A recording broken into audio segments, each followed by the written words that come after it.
6,20,00,000 মানুষ দারিদ্র্য সীমার নিচে চলে যাওয়ার ঝুঁকিতে পড়েছে বলে জানিয়েছেন বিশ্বব্যাংক। চলতি বছরে দারিদ্র্য ও বৈষম্য মূল্যায়ন প্রতিবেদনে এ তথ্য দিয়েছে সংস্থাটি। জিনিসপত্রের দাম ধারাবাহিকভাবে বাড়তে থাকায় দারিদ্র্যের হার 18.7% থেকে বেড়ে 21.2% ওঠার সংখ্যা কথাও জানিয়েছেন তারা।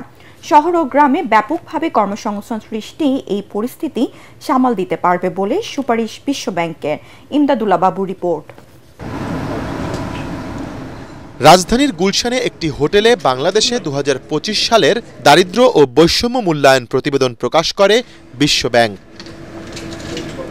সংস্থাটির প্রতিবেদনে জানানো হয়, দেশে 2010 থেকে 2022 পর্যন্ত দারিদ্র্য কমেছিল, যার হার 31.1% থেকে 18.7%।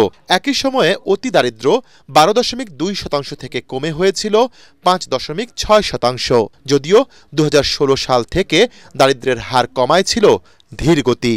ওই সময়ে বিদ্যুৎ, স্যানিটেশন ও শিক্ষার সুযোগ বেড়ে 3,40,00,000 মানুষ বহুমাত্রিক দারিদ্র্য থেকে মুক্তি পেয়েছিলেন। কিন্তু মূল্যস্ফীতির কারণে দ্রব্যমূল্য বাড়ায় 2,10,00,000 মানুষ এখন দারিদ্র্য সীমার নিচে বসবাস করছেন।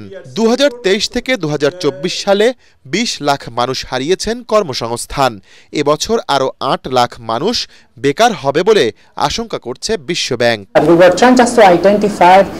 What are the main key development challenges in poverty reduction that Bangladesh was facing at the time? The percentage of people below the poverty rate has increased from 18% to 27%. Percentage of people below the extreme poverty has risen from 5.6 to 9.3%.